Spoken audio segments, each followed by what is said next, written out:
Hello guys, welcome to our channel. ఈరోజు మనం ఆంధ్రప్రదేశ్లో ఉన్న అనకాపల్లి జిల్లాకి 2 కిలోమీటర్ల దూరంలో శంకరం అనే గ్రామంలో ఉండే బొజ్జన్న కొండ గురించి చూద్దాం. అండ్ ఈ బొజ్జన్న కొండకి ఒక ప్రత్యేకత ఉంది. అదేంటంటే ఈ బొజ్జన్న కొండలో ఒక ప్లేస్లో మనం ఏం కోరుకుంటే అవి నెరవేరుతాయంట. ఆ ప్లేస్ ఎక్కడో చూపిస్తాను, చూడండి. అండ్ ఈ బొజ్జన్న కొండకి ఎంట్రన్స్ టికెట్ అది ఏమీ ఉండదు, ఫ్రీ ఆఫ్ కాస్ట్ మీరు వెళ్ళొచ్చు. అండ్ మీరు కెమెరా అవి ఏమైనా పట్టుకొని వెళ్తే మాత్రం గ్యారంటీగా ఆధార్ కార్డు ఉండాలి. అలాగే 25 రూపీస్ టికెట్ తీసుకోవాలి కెమెరా ఉంటే, లేకపోతే ఫ్రీగా మీరు లోపలికి వెళ్ళొచ్చు. అండ్ టైమింగ్స్ వచ్చేసి ఈవినింగ్ 5తో క్లోజ్ అయిపోతుంది. సో ఎవరైనా వెళ్ళాలనుకుంటే ఒక 3కి అలా స్టార్ట్ అయ్యి వెళ్ళండి. చాలా బాగుంటుంది గ్రీనరీ. అండ్ అలాగే పైకి ఎక్కాక కొండ పైనుంచి మొత్తం వ్యూ అవి చాలా బాగుంటాయి. బొజ్జన్న కొండ నిండా గౌతమ్ బుద్ధునివి, ఆయన శిష్యులవి శిల్పాలు అనేవి చెక్కేసి ఉంటాయి. క్రీస్తు శకం 4వ శతాబ్దంలో ఇక్కడ బౌద్ధ ధర్మం ఆచరించేవారు.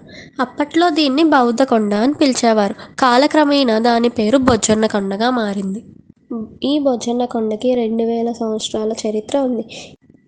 ఇక్కడున్న ఒక గుహ అయితే చాలా భయంకరంగా ఉంటుంది, ఫుల్ చీకటితో. అండ్ ఆ గుహలో ఒక స్తూపంతో పాటు 16 పిల్లర్స్ ఉన్నాయి చూడండి. అది మాత్రం మొత్తం చీకటిగా ఉంది. నాకైతే చాలా భయం వేసింది దాని లోపలికి వెళ్ళడానికి. స్టార్టింగ్లో ఈ బొజ్జన్న కొండని సంగరం అని పిలిచేవారు. ఉత్తరం వైపు బొజ్జన్న కొండ, పశ్చిమ వైపు లింగాల కొండ ఉంటాయి. ఇప్పటికి కూడా మనం లోపలికి వెళ్ళిన తర్వాత ఫస్ట్ బొజ్జన్న కొండ ఉత్తరం వైపు ఉంటే, పశ్చిమం వైపు మాత్రం మనకి లింగాల కొండ కనిపిస్తూ ఉంటుంది. మేము వెళ్ళడం లేట్ అయిపోయి మేము అటు సైడ్ వెళ్ళలేదు, కానీ అక్కడ లింగాల కొండ కూడా ఉంది. రెండింటికి ఎంట్రన్స్ సేమ్. ఒక ఇంపార్టెంట్ విషయం చెప్పడం మర్చిపోయినా, అది ఏంటంటే ఎవరైనా బొజ్జన్న కొండకి రావాలనుకుంటున్న వాళ్ళు గ్యారంటీగా ఒక 2 to 3 వాటర్ బాటిల్స్ అండ్ అలాగే స్నాక్స్ తెచ్చుకోండి. ఎందుకంటే అన్ని స్టెప్స్ ఎక్కి పైకి వచ్చేటప్పటికి మనకి ఓపిక మొత్తం అయిపోద్ది. మనకి వాటర్ కావాలంటే మళ్ళీ మొత్తం కొండంతా దిగి బయటకు వెళ్ళి వాటర్ కొనుక్కోవాలి.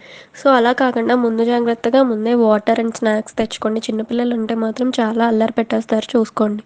స్టార్టింగ్లో ఇక్కడ ఒక ప్లేస్ ఉంది. ఆ ప్లేస్లో మనం ఏమైనా కోరికలు కోరుకుంటే నెరవేరుతాయని చెప్పాను కదా, ఆ ప్లేస్ ఇక్కడే.